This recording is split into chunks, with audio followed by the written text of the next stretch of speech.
social justice is a big part of the service experience, and I think that it's really important to examine, personally, what does service mean, what is in that power dynamic, particularly when there's lots of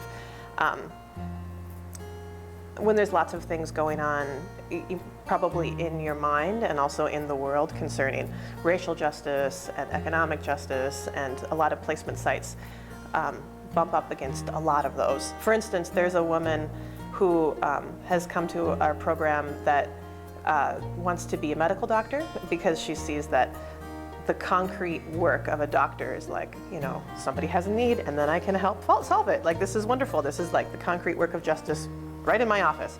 But then she decided to have a little bit of a different experience this year, and she's working with women who are escaping situations with domestic violence.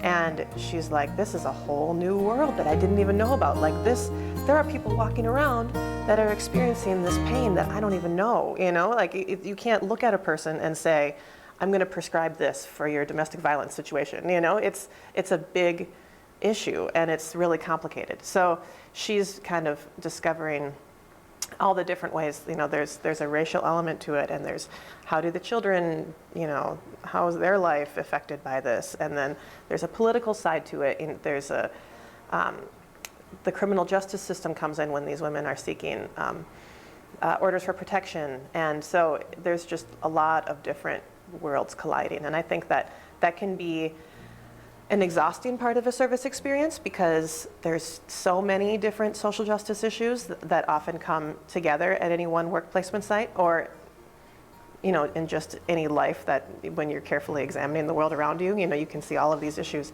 And for a person who cares enough about it to want to do something, it can be a little overwhelming. But I think that because in a service situation, especially one where there's intentional community, everybody in the house is working at a different place that can help address a little piece of that puzzle.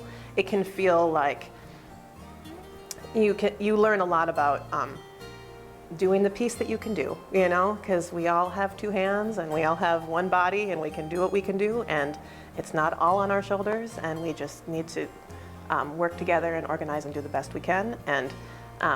And the folks who come to us that are so passionate about social justice issues, it can be an empowering experience just to realize that sometimes, that it's not your job to save the world. It's your job to do the best you can.